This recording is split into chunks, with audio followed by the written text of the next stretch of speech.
bem-vindos a mais um episódio do Conversando sobre a Doutrina Espírita. Eu e meu colega Murilo vamos fazer uma breve introdução sobre o Evangelho segundo o Espiritismo e depois vamos falar um pouco sobre o Livro dos Espíritos. Mas antes disso, vamos iniciar com uma prece. Então pedimos aos nossos anjos de guarda que nos auxiliem e nos protejam mais esse dia. Pai nosso que estais no céu, santificado seja o vosso nome. Venha a nós o vosso reino, seja feita a vossa vontade, assim na terra como nos céus. O pão nosso de cada dia nos dai hoje. Perdoai as nossas ofensas, assim como nós perdoamos a quem nos tem ofendido. E não nos deixeis cair em tentação, mas livrai-nos de todos os males. Assim seja. Hoje a gente vai iniciar mais uma instrução dos Espíritos, que está presente no capítulo 3 do Evangelho segundo o Espiritismo. No capítulo 3, há muitas moradas na casa do meu Pai, e a instrução do Espírito Santo Agostinho é mundos de expiações e de provas. O ponto 13. Que vos direi dos mundos de expiação, que vos já não sabais, uma vez que vos basta considerar a terra que habitais. A superioridade da inteligência num grande número de seus habitantes indica que ela não é um mundo primitivo, destinado à encarnação de espíritos apenas saídos das mãos do Criador.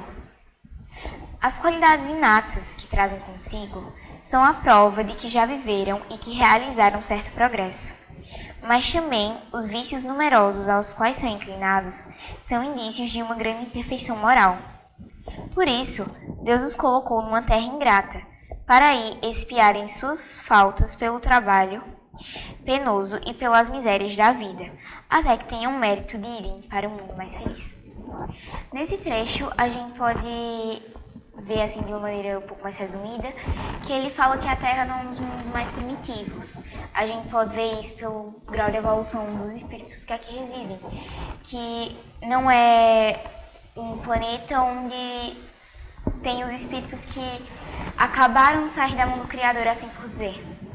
Mas que a gente também não pode ver que ele é um dos mais evoluídos pelas provas e expiações que a gente está passando diariamente aqui.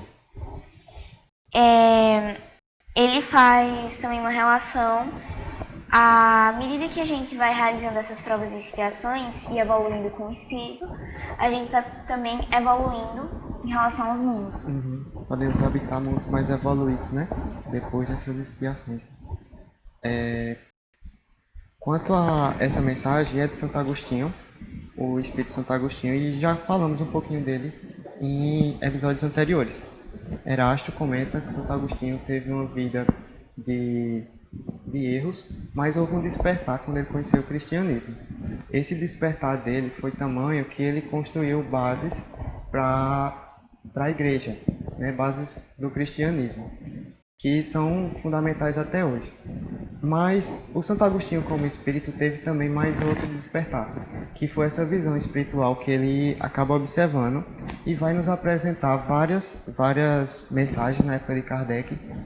O Santo Agostinho vem nos instruir, como esse que acabamos de iniciar, do mundo de expiação e prova, e vamos tratar também outros episódios, como o mundo dos regeneradores, que esse Espírito Santo Agostinho vem nos esclarecer sobre essa nova visão que ele está tendo desse mundo de expiação e de provas em que habitamos. Bom, agora vamos ver um pouco sobre o Livro dos Espíritos. Olá, dando continuidade ao estudo do Livro dos Espíritos, estamos aqui novamente, Lucielma e Tovar, para mais um diálogo, mais uma conversa sobre a doutrina. E nós damos continuidade ao estudo que estávamos fazendo do capítulo 3, que fala da criação. No tópico referente à pluralidade dos mundos, a gente tem no final a questão de número 59. Na realidade, o tópico, a gente diria assim, de número 59, né, Tovar? Que ele vai trazer o seguinte: considerações e concordâncias bíblicas referentes à criação. É um tópico, de certa forma, extenso, e aí nós entendemos que seria melhor nós sermos mais objetivos e tratarmos de pontos mais específicos, E aí, no decorrer do nosso diálogo, vocês vão compreender o porquê. Nesse tópico de 59, diz o seguinte: os povos formaram ideias muito divergentes sobre a criação, segundo o grau dos seus conhecimentos. A razão, apoiada na ciência, reconheceu a impossibilidade de certas teorias.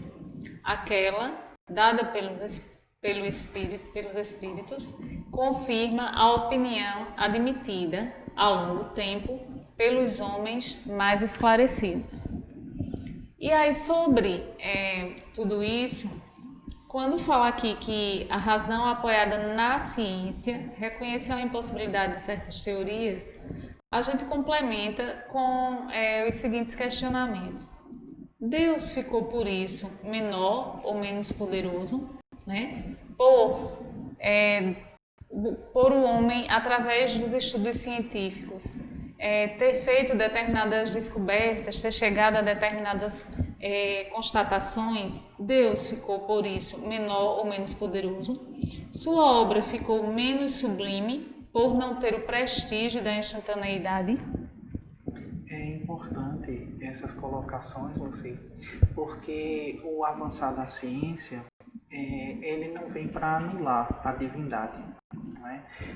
Dizer que a Terra não foi feita em 6 dias não significa que Deus não tenha potência para fazer uma Terra em 6 dias, ou um planeta em 6 dias.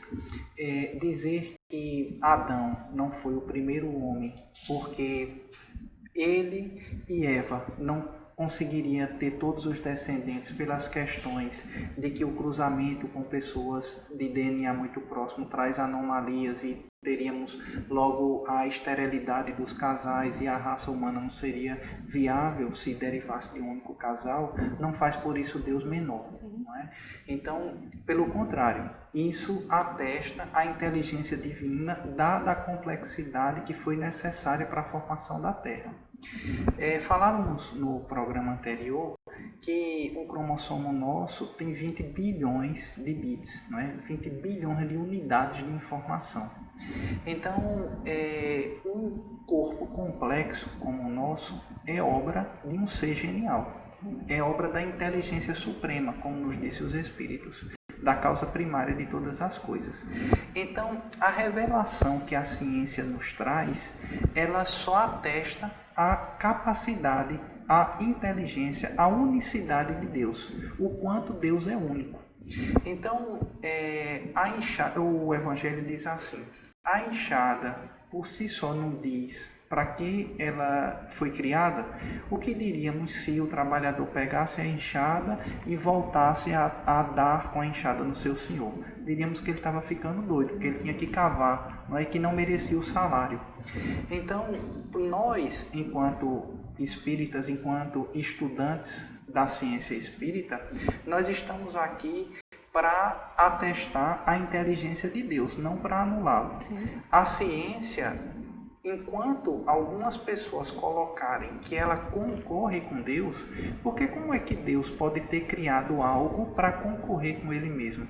Ele nos deu a ciência como mecanismo de melhoria de vida, não algo para atestar se Deus existe ou Deus não existe. Porque a existência de Deus, ela está muito mais ligada à nossa capacidade de percebimento do que efetivamente de uma existência real. Porque é como nós brincamos no começo das perguntas do que era Deus, que precisa muitas vezes de muito mais fé. Nós brincamos dizendo que os cientistas, eles têm mais fé do que qualquer religioso. Sim. Porque para acreditar que tudo surgiu do acaso e de uma grande explosão, precisa-se ter mais fé do que para acreditar em Adão e Eva. Então, nós fazemos essas brincadeiras no intuito de que nada disso anula a grandeza de Deus. Quando nós falamos de Jesus como governador planetário, de Jesus como aquele que organizou a vida como ele é hoje, isso diminui o Cristo? Pelo contrário, isso aumenta a responsabilidade nossa perante o Cristo planetário, isso aumenta a nossa reverência perante a que ele não precisava ter vindo, ter passado pelo que ele passou.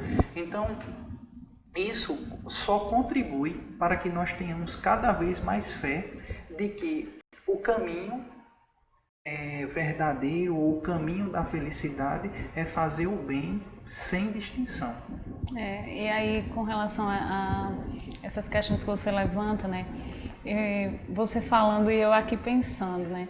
O quanto a gente não pode e não deve se maravilhar com as coisas de Deus, né? Basta a gente pensar em nós mesmos, como você citou no episódio anterior, em cada órgão do nosso corpo, em como tudo funciona de forma tão perfeita e tão integrada, né? E tão dinâmica. E aí a gente pensar numa planta, num vegetal, num animal, em todos os seres, né? Que a gente já conhece, no quanto eles são incríveis, não é? Porque tudo funciona, tudo transcorre, né? Para o equilíbrio, para a harmonia. Infelizmente, geralmente aqui na Terra, né? Nós, os homens, mexemos um pouquinho nessa dinâmica e aí a gente termina atrapalhando. Mas se a gente fizer um exame minucioso, né? A gente vai render muitas graças, não é? Pelo amor, pelo cuidado, pela atenção com que Deus criou tudo, né? E só para concluir, mesmo nós estamos no mundo de provas e expiações, as possibilidades de crescimento e de evolução que nos são possíveis. Sim. E diante disso que você está colocando, muitas vezes a nossa prepotência ela é tão grande que nós afirmamos que nós temos que cuidar da natureza, que nós temos que cuidar do meio ambiente, porque senão a natureza vai se degradar. E olha nessa fala como está a nossa prepotência, não é? Porque como aconteceu em outras eras, a natureza vai muito bem sem nós. Nós temos que cuidar do meio ambiente que nós estejamos para que a vida como nós entendemos para nós seja possível, porque a natureza não precisa de nós para absolutamente nada. Então nós nos colocamos como se nós precisássemos proteger a natureza, quando na realidade nós precisamos nos proteger de nós mesmos. Nós temos que nos proteger dessas outras pessoas que acham que o dinheiro é mais importante do que o oxigênio, por exemplo. Então, a nossa briga é com os outros da mesma espécie que nós, sim, e não contra a natureza ou a favor da natureza. Então, nós precisamos rever essa nossa forma de colocar as coisas para que nós não possamos, na sociedade de hoje em dia, estender o tapete vermelho para aquele que infringe todas as leis e aquele que se esforça moralmente para ser uma pessoa de bem, só porque ele não está vestido como a sociedade pede, nós não nos aceitamos na nossa casa ou numa festa que nós demos. Então, nós precisamos reavaliar essa nossa forma de olhar para Deus e, acima de tudo, parar para pensar o que é Deus, para que nós possamos ter um paradigma a ser seguido e um paradigma que possa nos trazer felicidade. Sim. E com essa questão, não é, que como eu comentei com vocês, esse tópico do número 59, ele é bastante extenso, né, mas a gente sugere aí uma leitura bem particular, seguida de uma interpretação também muito atenta, né? A partir de tudo que nós discutimos, especialmente no episódio anterior, porque é uma continuidade do tópico que a gente estava trabalhando. E aí nós prosseguimos lembrando, né, de que essa grandiosidade de Deus, como o Tovar falou, ela só se confirma ainda mais a partir das descobertas científicas, né, que existem, porque, como ele disse, mostra que as coisas não foram feitas assim de uma hora para outra, né, que houve toda uma preparação, da mesma forma que há toda uma preparação, porque nós não estamos relegados à nossa própria sorte, né? Nós temos a espiritualidade superior, nós temos muitos seres, vamos dizer assim, muitos espíritos a nos orientar, né, e a preparar os caminhos pelos quais nós podemos seguir. Quando Lucy fala que nós temos muitos outros espíritos a nos orientar, para algumas pessoas essa nomenclatura às vezes até assusta, não é? Mas nós temos muitos outros irmãos mais instruídos do que nós e que querem o nosso bem, não é? Então, para nós, enquanto espíritas, a palavra espírito ela é muito comum, não é? A gente trata disso de forma muito natural. Mas quando nós observamos, como você bem falou, o quanto nós somos cuidados, não é? Nós só aumentamos a admiração pelo Criador. Exatamente. E aí nós damos início ao estudo do capítulo 4, né? Que quando lá no primeiro episódio nós falamos da divisão do livro dos Espíritos, a gente continua ainda no livro primeiro, né? Das causas primeiras. E aí no capítulo 4, que fala sobre o princípio vital e que vem subdividido em 3 tópicos, sendo o primeiro tópico sobre seres orgânicos e inorgânicos, o segundo que trata sobre a vida e a morte e o terceiro sobre inteligência e instinto. Então, o primeiro tópico sobre seres orgânicos e inorgânicos, nós vamos trabalhar hoje, vamos conversar aqui a respeito das questões de números 60 e 61. Porém, antes de iniciá-las, eu gostaria de ler uma introdução a respeito desse tópico, que vai dizer o seguinte: os seres orgânicos são aqueles que têm em si mesmos uma fonte de atividade íntima que lhes dá a vida. Eles nascem, crescem, reproduzem-se por si mesmos e morrem. São dotados de órgãos especiais para realizarem os diferentes atos da vida e que são apropriados às suas necessidades de conservação. Compreendem os homens, os animais e as plantas. Os seres inorgânicos são todos aqueles que não têm vitalidade, nem movimento próprio, e não se formam senão pela agregação da matéria. Tais são os minerais, a água, o ar e etc. Então, com essa introdução, a gente parte para a questão de número 60, onde Kardec pergunta: é a mesma força que une os elementos da matéria nos corpos orgânicos e nos corpos inorgânicos? E a resposta: sim, a lei de atração é a mesma para tudo.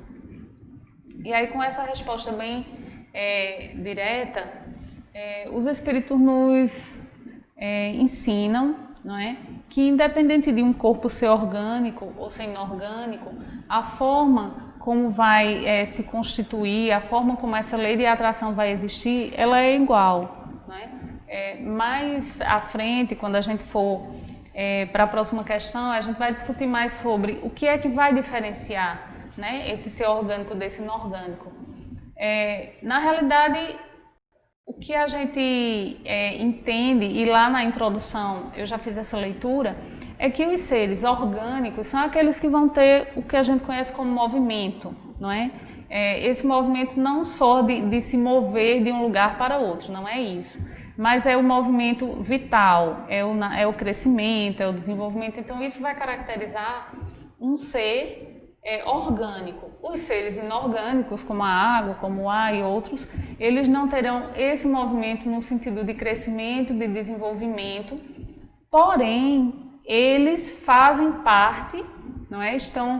Vamos dizer assim, estão contidos nos seres orgânicos. E aí mais adiante a gente vai detalhar um pouco mais de como essa questão se dá. Nós estamos falando da grandeza do Criador, da inteligência de Deus, da suprema inteligência de Deus, e nós observamos que ele diz que a lei dos inorgânicos e a lei dos orgânicos são a mesma. E isso é algo que, quando nós dizemos que Deus é soberanamente justo, isso nos remete a uma justiça suprema, porque tanto aqueles que para nós não são animados, não têm vida, eles são tratados por Deus da mesma maneira que nós. Mais uma vez, é uma tijolada no nosso ego, não é? Mas nós precisamos compreender que, da mesma forma que por temperatura a rocha pode se fundir e virar uma rocha maior, e no desbastamento diante do rio ela pode se tornar uma pedra menor, o que, a grosso modo, ela teria crescido e teria diminuído. Mas isso aconteceu por uma lei que a ciência nos explica, que é a lei da atração molecular. Já nos corpos físicos, nós temos a mesma lei de atração molecular, mas nós temos um agente inteligente por trás disso. Nós temos aquilo que nós chamamos de modelador bioenergético, que é o perispírito. Por que é que quando nós pegamos a célula tronco e colocamos as células tronco próximo a um tecido do coração, ela vira o tecido do coração? Porque tem um molde ali fazendo com que ela vire a célula do coração. Sabemos que há uma troca de informação entre as células para que elas vire aquele tipo de material genético. Mas onde nós estamos querendo chegar é que para nós não será possível em um laboratório colocarmos uma placenta, fecundarmos um óvulo e um gameta e colocarmos para produzir um corpo artificial, porque não existe o modelador. Se não há modelador, se gerará um bolo de carne, mas não algo com um aspecto físico. Não cabe nós colocarmos a questão das perturbações espirituais, dos acoplamentos que podem existir e dar uma semiforma àquele corpo um pouco deformado. Aí seriam questões para nós tratarmos mais na frente, quando falarmos do campo do perispírito em si. Mas nós observamos que o nosso perispírito, esse modelador que nós temos em todos os seres orgânicos, não é? Eles servem para ordenar as células, para dizer às células o que é que elas devem fazer, para que elas possam ter momento de nascimento e momento de morte, momento de troca de oxigênio, momento de absorção de nutrientes. Essa inteligência, vamos dizer assim, ou esses mini cérebros distribuídos dentro do nosso corpo físico, eles estão submetidos não apenas ao nosso cérebro orgânico, eles estão submetidos a algo maior, porque na realidade o nosso cérebro orgânico ele nada mais é do que uma central de informações que está recebendo as orientações ou as informações do perispírito e distribuindo aquilo no corpo físico. Bem. E aí, ainda tocando nessa mesma temática, na questão do número 61, Kardec pergunta: existe alguma diferença entre a matéria dos corpos orgânicos e aquela dos corpos inorgânicos? E aí, como resposta, a matéria é sempre a mesma, porém, nos corpos orgânicos está animalizada. Que é justamente isso que estava falando, né? Essa animalização, vamos dizer assim, essas informações, não é? Que as células, que nos corpos orgânicos vai acontecer, né? É o que vai diferenciar o orgânico do inorgânico, ou seja, são os comandos, né? Eu acho que a gente poderia chamar de comandos, né? Os comandos, as orientações que nas células orgânicas vão existir, por essas células terem, vamos dizer assim, um desenvolvimento, essa matéria, não é? Ter um desenvolvimento mais avançado, e a gente não vai ter, né, essa mesma orientação nos seres inorgânicos, né? O que não tira em nenhum momento a importância deles, até porque para que os orgânicos possam existir, não é? Eles têm muito de inorgânico em si. E também, se nós formos pensar, como nós falamos anteriormente, no nosso próprio organismo, né? Com toda a sua maravilhosidade que eu falei anteriormente, que a gente até se encanta. Mas nós não sobrevivemos, por exemplo, sem água, não é? Que é um material inorgânico. Então, assim, o nosso corpo, toda a nossa constituição, de todos os seres orgânicos, tem uma dependência muito grande dos seres, dos inorgânicos, né? Do que a gente compreende por inorgânico. Nos pede, Dr. Ricardo, que demos o exemplo do nosso fluido vital. Não é uma palavra que nós vamos ver bastante, mais na frente no Livro dos Espíritos, que quando tiramos uma célula de uma pessoa de 80 anos e uma célula de uma criança de 20 anos, o aspecto morfológico da célula é exatamente igual. Mas por que a pele do de 80 anos não tem o mesmo colágeno que a criança ou que o de 20 anos tem? O que é que define o envelhecimento do nosso corpo? Não é? Existe algo a mais por trás do corpo físico que está passando essas orientações para o nosso organismo. O nosso fluido vital, aquela carga que a gente recebe quando reencarnamos para um período durante a Terra, que é o que vai animar o nosso corpo físico, que vai manter o perispírito ligado ao corpo físico, ele é fator determinante em muitas circunstâncias da nossa existência. E nos seres inorgânicos, essa vitalidade, essa animalidade, ela não existe. Esse fluido vital, ele não existe. Então, se nós pudéssemos dar uma característica factível, qual a diferença entre o inorgânico e o inorgânico seria o fluido vital. A outra questão que nós poderíamos trazer, quando há o transporte de objetos ou a movimentação de objetos, quando um espírito toma de uma pedra ou toma de um tijolo e atira sobre alguém, quando ele faz a movimentação de objetos, quando acontecia com as mesas girantes, o Dr. Ricardo pede para que eu não dê o exemplo da mesa girantes, porque o vegetal é um ser orgânico, então pode ser confundido com a energia orgânica e por isso que dá vitalidade à mesa. Mas ele pede para que eu dê o exemplo de uma pedra, que é um mineral. A pedra pode ser movimentada pelo espírito da mesma maneira, porque ele vai pegar o ectoplasma do médium e vai animalizar aquele mineral temporariamente, controlando ele pelo pensamento do espírito desencarnado, pelo espírito que quer fazer o efeito físico, vamos dizer assim. Então, é possível que se anime temporariamente um mineral, mas esse fluido que está animalizando, que nesse momento não será o fluido vital. Porque se para as manifestações físicas fosse utilizado fluido vital, toda manifestação física o sujeito morria um pouco, porque gastava um pouco do fluido vital. Pouco desse fluido. Não é? Mas o que há ali para a manipulação do fluido é o ectoplasma, que ele é possível de ser reconstituído novamente.